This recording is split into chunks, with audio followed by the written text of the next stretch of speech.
আসসালামু আলাইকুম সুপ্রিয় এইচএসসি ছাত্রছাত্রীরা, তোমাদের চতুর্থ অধ্যায় অর্থাৎ ওয়েব ডিজাইন এবং এইচটিএমএল এর যে বিগত বছরে বিভিন্ন সালে যে প্রশ্নগুলো এসেছিল তা এমসিকিউ পার্টের ব্যাখ্যা সহ সমাধান দেখব। দেখা গেছে যে এই এমসিকিউগুলাই ঘুরে ফিরে বিভিন্ন বোর্ডে আসে। চতুর্থ অধ্যায়ের ধারাবাহিক ক্লাসগুলো করো, তোমাদের 100% এখান থেকে যে এমসিকিউগুলো আসে সেগুলো তোমরা সবগুলাই পারবা।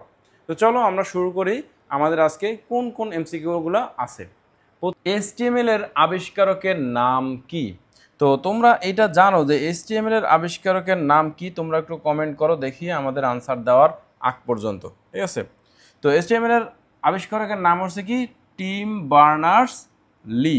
ইনি হচ্ছেন এইচটিএমএল এর আবিষ্কারক। ঠিক আছে, এরপর যদি আমরা দেখি যে পরের স্লাইডে আছে যে ওয়েব পেজ তৈরিতে কোন ভাষা ব্যবহৃত হয়।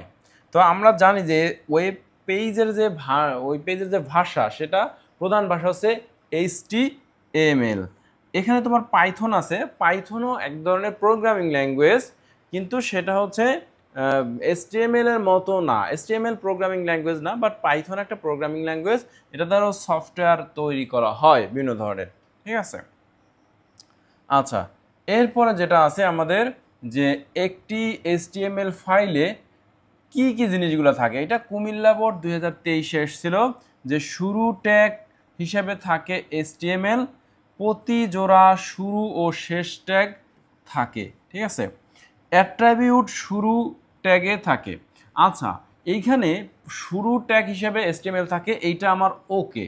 দ্বিতীয় যেটা যে প্রতি জোড়া শুরু ও শেষ ট্যাগ থাকে, সবগুলোতে তোমার হচ্ছে শুরু এবং শেষ ট্যাগ থাকে না। অ্যাট্রিবিউটসে শুরু ট্যাগে থাকে। হ্যাঁ, কোনো ট্যাগকে তুমি বিশেষায়িত করতে চাও, যেমন ধরো তুমি একটা প্যারাগ্রাফ ট্যাগ লিখলা, সেই লেখার যে স্টাইলগুলো সেগুলো এক পাশে হবে, অর্থাৎ লেফট সাইডে হবে অথবা রাইট সাইডে হবে। তাহলে তুমি এখানে একটা টেক্সট অ্যালাইন একটা অ্যাট্রিবিউট ব্যবহার করতে পারো। সেই অ্যাট্রিবিউটটা প্রথম যে ট্যাগ থাকবে, ট্যাগের যে হেডার থাকবে যেমন পি, সেইটার মধ্যে মূলত আমার লিখতে হবে। ঠিক আছে, ক্লোজিংটা না ওপেনিংটা, এই দুইটা এটা হচ্ছে তাহলে ওকে। তাহলে 1 এবং 3 যেটা আছে সেটা আমার আনসার। তাহলে এই যে খ নাম্বার আছে এইটা হবে আমার আনসার। আশা করি তোমরা বুঝতে পারছো।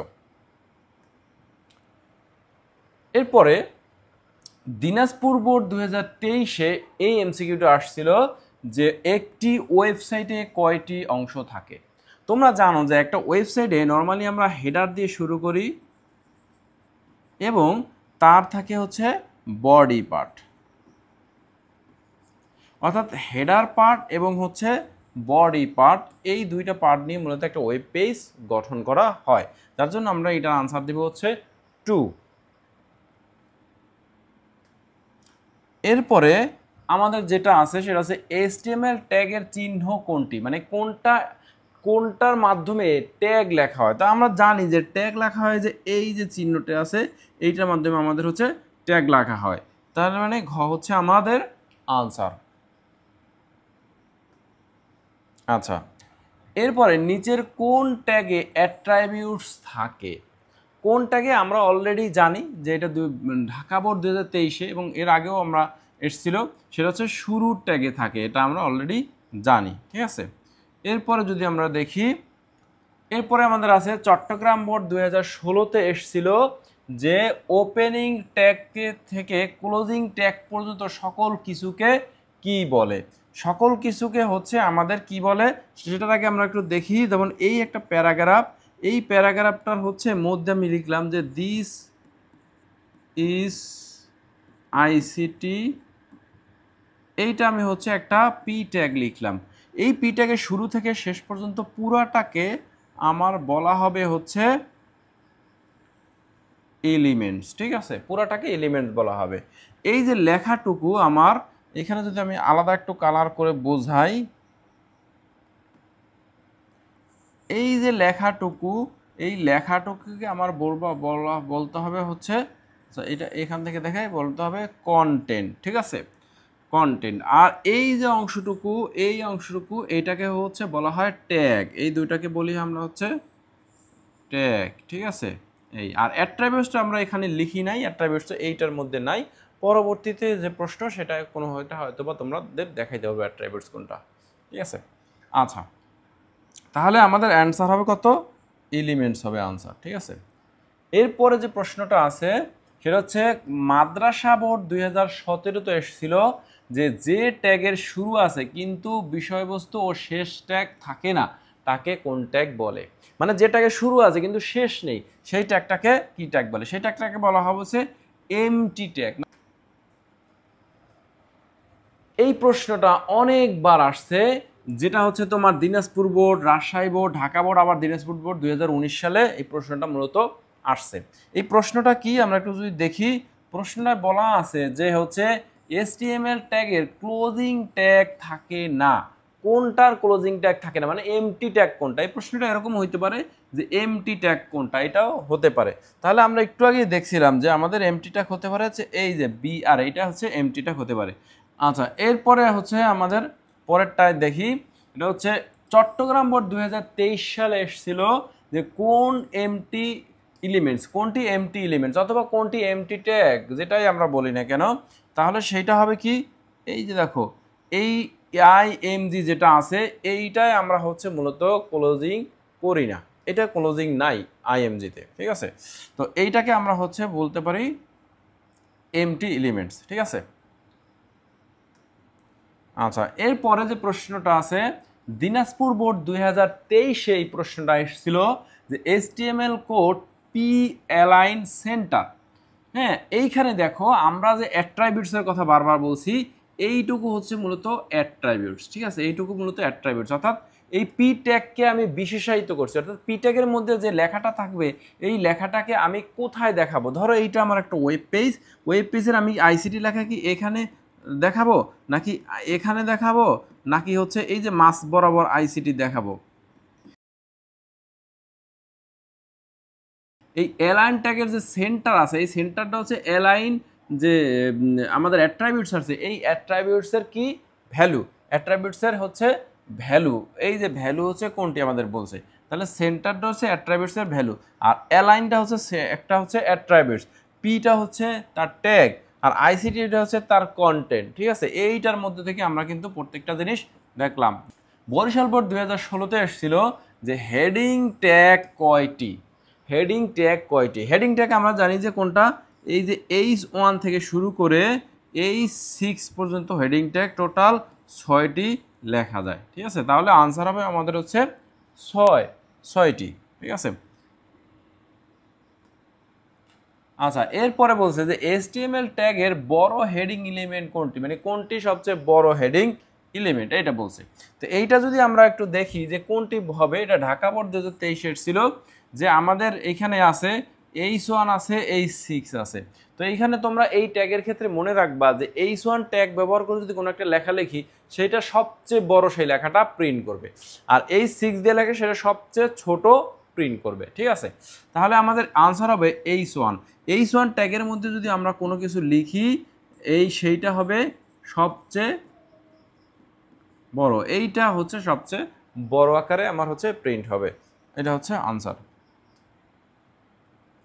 এরপরে কুমিল্লা বোর্ড 2016-তে আসছিল এই প্রশ্নটা, সেটা হচ্ছে কি যে নিচের কোন হেডিং ট্যাগের সাইজ সবচেয়ে ছোট? আমরা একটু আগেই পড়ছিলাম, তোমরা এটার আনসারটা তাহলে একটু ঝটপট বলো কোনটা হবে।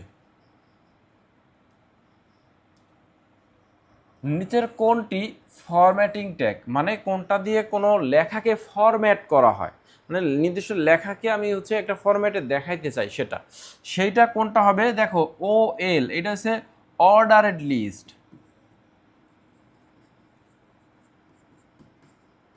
ঠিক আছে, অর্ডারেড লিস্ট।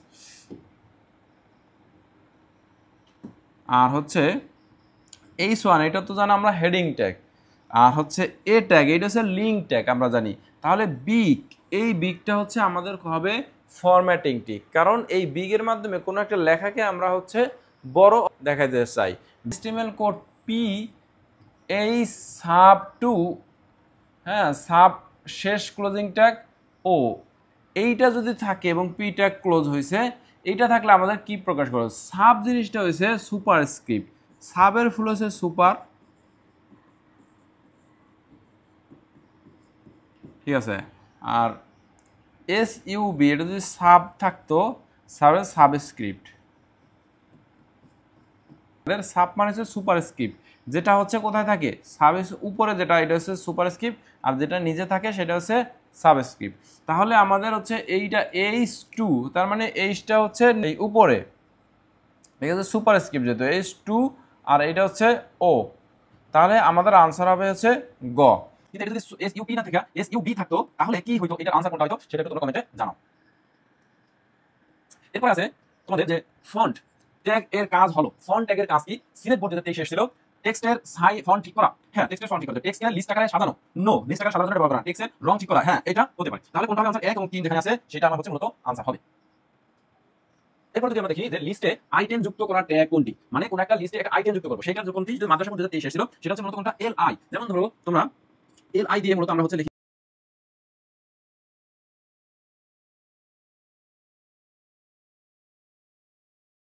তো এইটা হচ্ছে কোনো আইটেম দেখানোর জন্য মূলত এইটা ব্যবহার করা হয়।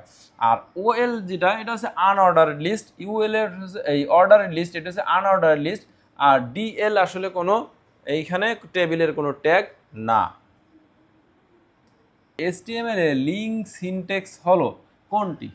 লিঙ্ক সিনট্যাক্স মূলত হচ্ছে আমাদের এ ট্যাগ দিয়া হাইপার রেফারেন্স ইউআরএল, মানে এখানে ইউআরএলটা লেখা হয়, লিঙ্কে যে টেক্সটের উপরে আমি লিঙ্কটা তৈরি করতেছি সেটা, তারপরেও ক্লোজিং এর ক্লোজিং শেষ হলো। এখানে এইচ রেফ এইটা কি, এইটা হচ্ছে মূলত hyper link reference, hyper link reference, এটা হচ্ছে লিঙ্ক।